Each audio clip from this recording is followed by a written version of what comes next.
Hi hello friends, welcome back to my channel. ನೀವೇನಾದರೂ ಹೊಸದಾಗಿ ನಮ್ಮ ಚಾನಲ್ ನೋಡ್ತಿದ್ದೀರಾ ಅಂದರೆ ಈಗಲೇ ಸಬ್ಸ್ಕ್ರೈಬ್ ಮಾಡ್ಕೊಳ್ಳಿ, ಪಕ್ಕದಲ್ಲಿರೋ ಬೆಲ್ ಐಕಾನು ಸಹ ಕ್ಲಿಕ್ ಮಾಡಿ. ಇವತ್ತು ಒಂದು ಡಿಫ್ರೆಂಟ್ ಆಗಿ ರೈಸ್ಗೆ ಅಥವಾ ಮುದ್ದೆಗೆ ಸೂಪರ್ ಕಾಂಬಿನೇಷನ್ ಆದ ಬೆಂಡೆಕಾಯಿ ಸಾಂಬಾರು ಮಾಡೋ ವಿಧಾನ ನೋಡೋಣ ಬನ್ನಿ.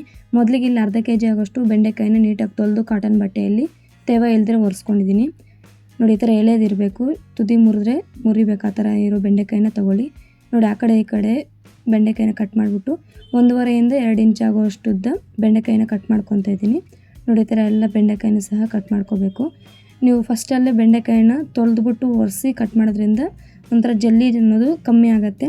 ನೀವೇನಾದರೂ ಕಟ್ ಮಾಡಿದಾದ್ಮೇಲೆ ತೊಳೆಯೋಕೆ ಹೋದರೆ ಫುಲ್ ಜಲ್ಲಿ ಆಗಿಬಿಡುತ್ತೆ, ಸಾಂಬಾರೆಲ್ಲ ತಿನ್ನೋಕೆ ಒಂಥರ ಅನಿಸುತ್ತೆ. ಸೊ ಹಂಗಾಗಿ ತೊಳೆದು ಒರೆಸಿದಾದ್ಮೇಲೆ ಕಟ್ ಮಾಡ್ತಾಯಿದ್ದೀನಿ. ನೋಡಿ, ಈ ಥರ ಎಲ್ಲ ಕಟ್ ಮಾಡಿದಾದಮೇಲೆ ಒಂದು ಮಿಕ್ಸಿ ಜಾರ್ ತೊಗೊಂಡು ಸಿಂಪಲಾಗಿ ಒಂದು ಮಸಾಲೆ ರುಬ್ಕೊಂಡು ಬನ್ನಿ. 1 ಹಿಡಿ ಆಗೋಷ್ಟು ಕೊಬ್ಬರಿ, 1 ಇಂಚು ಶುಂಠಿ, 1 ಗಡ್ಡೆ ಆಗೋಷ್ಟು ಬೆಳ್ಳುಳ್ಳಿ, ಮೀಡಿಯಮ್ ಸೈಜ್ದು 1 ಗಡ್ಡೆ ಈರುಳ್ಳಿ, ಅದ್ರ ಜೊತೆನೇ 1 ಟೊಮೊಟೊ ಮೀಡಿಯಮ್ ಸೈಜ್ದು ಕಟ್ ಮಾಡಿ ಹಾಕ್ಕೊತಾ ಇದ್ದೀನಿ. ನೋಡಿ, 1 ಮೀಡಿಯಮ್ ಸೈಜ್ ಟೊಮೊಟೊ. ಅದಾದಮೇಲೆ 1 ಇಂಚ್ ಆಗೋಷ್ಟು ಚಕ್ಕೆಯನ್ನು ಈ ಥರ ಪೀಸ್ ಮಾಡಿ ಹಾಕ್ಕೊತಾ ಇದ್ದೀನಿ.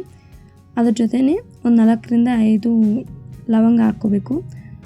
ಅದಾದಮೇಲೆ ಕೊತ್ತಂಬರಿ ಸೊಪ್ಪು ಹಾಕ್ಕೊತಾ ಇದ್ದೀನಿ. ಒಂದು ಸ್ವಲ್ಪ ರುಬ್ಬಕ್ಕೆ ಬೇಕಾಗಿರೋಷ್ಟು ನೀರು ಹಾಕ್ಕೊಂಡು ಆದಷ್ಟು ನೈಸಾಗಿ ಪೇಸ್ಟ್ ಮಾಡ್ಕೋಬೇಕು.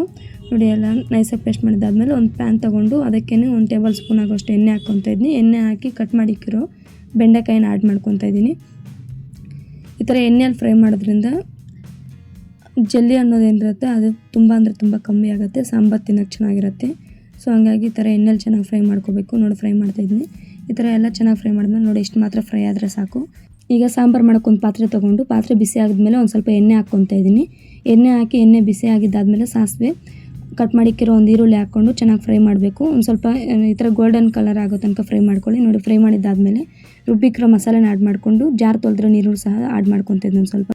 ಈಗ 1.5 ಟೀ ಸ್ಪೂನ್ ಆಗೋಷ್ಟು ಧನಿಯಾ ಪುಡಿ, 1 ಟೀ ಸ್ಪೂನ್ ಖಾರ, 1/4 ಟೀ ಸ್ಪೂನ್ ಅರಿಶಿನ, ರುಚಿಗೆ ತಕ್ಕಷ್ಟು ಉಪ್ಪು ಹಾಕ್ಕೊಂಡು ಒಂದು ಸ್ವಲ್ಪ ಮಿಕ್ಸ್ ಮಾಡ್ಕೋಬೇಕು. ಮಿಕ್ಸ್ ಮಾಡಿ ಒಂದು 2 ರಿಂದ 3 ನಿಮಿಷ ಮಸಾಲೆ ಅನ್ನೋದು ಹಸಿ ಸ್ಮೆಲ್ ಹೋಗೋ ತನಕ ಕುದಿಬೇಕು. ಸೊ ಒಂದು ಪ್ಲೇಟ್ ಇಟ್ಕೊಂಡು ನೋಡಿ, ಈ ಥರ ಕುದ್ದಿದ್ದಾದಮೇಲೆ ನಿಮ್ಗೆ ನೀರು ಎಷ್ಟು ಬೇಕೋ ಅಷ್ಟು ಹಾಕ್ಕೊಳ್ಳಿ.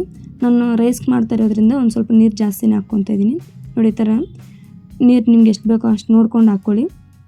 ಅದಾದಮೇಲೆ ಒಂದು ಸ್ವಲ್ಪ ಸಾಂಬಾರು ಕುದಿಯೋಕ್ಕೆ ಬಿಡಬೇಕು. ನೋಡಿ, ಈ ಥರ ಚೆನ್ನಾಗಿ ಒಂದು ಕುದಿ ಬಂದಿದ್ದಾದಮೇಲೆ ಅದಕ್ಕೆ ಇವಾಗ ಕಟ್ ಮಾಡಿ ಫ್ರೈ ಮಾಡಿ ಇಕ್ಕಿರೋ ಬೆಂಡೆಕಾಯಿನ ಆ್ಯಡ್ ಮಾಡ್ಕೊತಾ ಇದ್ದೀನಿ. ಬೆಂಡೆಕಾಯಿ ಆ್ಯಡ್ ಮಾಡಿ ಒಂದು ಸ್ವಲ್ಪ ಚೆನ್ನಾಗಿ ಮಿಕ್ಸ್ ಮಾಡ್ಕೊಳ್ಳಿ. ಮಿಕ್ಸ್ ಮಾಡಿ ಒಂದು ಪ್ಲೇಟ್ ಮುಚ್ಚಿಕ್ಬಿಡಿ. ಚೆನ್ನಾಗಿ ಬೇಯಬೇಕು. ನೋಡಿ, ಈ ಥರ ಚೆನ್ನಾಗಿ ಬೆಂದಿದ್ದಾದಮೇಲೆ ನೋಡಿ, ಸೈಡಲ್ಲೆಲ್ಲ ಒಂಥರ ಎಣ್ಣೆ ಬಿಟ್ಕೊಳುತ್ತೆ. ನೋಡಿ, ಈ ಥರ ಸೈಡಲ್ಲೆಲ್ಲ ಎಣ್ಣೆ ಬಿಟ್ಕೊಳೋ ತನಕ ಚೆನ್ನಾಗಿ ಸಾಂಬಾರನ್ನ ಕುದಿಸ್ಕೋಬೇಕು. ಅದಾದಮೇಲೆ ಕೊತ್ತಂಬರಿ ಸೊಪ್ಪು ಒಂದು ಸ್ವಲ್ಪ ಹಾಕ್ಕೊಂಡು ಸ್ಟವ್ ಆಫ್ ಮಾಡ್ಕೊತಾ ಇದ್ದೀನಿ. ಇವತ್ತಿನ ರೆಸಿಪಿ ನೀವು ಸಹ ಮನೇಲಿ ಟ್ರೈ ಮಾಡಿ. ನಿಮ್ಗೆ ಯಾವ ಥರ ಬಂತು ಅನ್ನೋದನ್ನ ಕಮೆಂಟ್ ಮಾಡೋದನ್ನ ಮರಿಬೇಡಿ. ಖಂಡಿತ ಈ ರೆಸಿಪಿ ನಿಮಗೆಲ್ಲ ಇಷ್ಟ ಆಯಿತು ಅಂದ್ಕೊತೀನಿ. ಇಷ್ಟ ಆದರೆ ಈ ವಿಡಿಯೋಗೊಂದು ಲೈಕ್ ಮಾಡಿ, ಶೇರ್ ಮಾಡಿ. ಇದೇ ಥರ ಈಸಿ ಆ್ಯಂಡ್ ಸಿಂಪಲ್ ರೆಸಿಪೀಸ್ಗಾಗಿ ನಮ್ಮ ಚಾನಲ್ನ ಸಬ್ಸ್ಕ್ರೈಬ್ ಮಾಡ್ಕೊಳೋದು ಮಾತ್ರ ಮರಿಬೇಡಿ. Thank you for watching. Next ಎಲ್ಲಿ ಸಿಗೋಣ.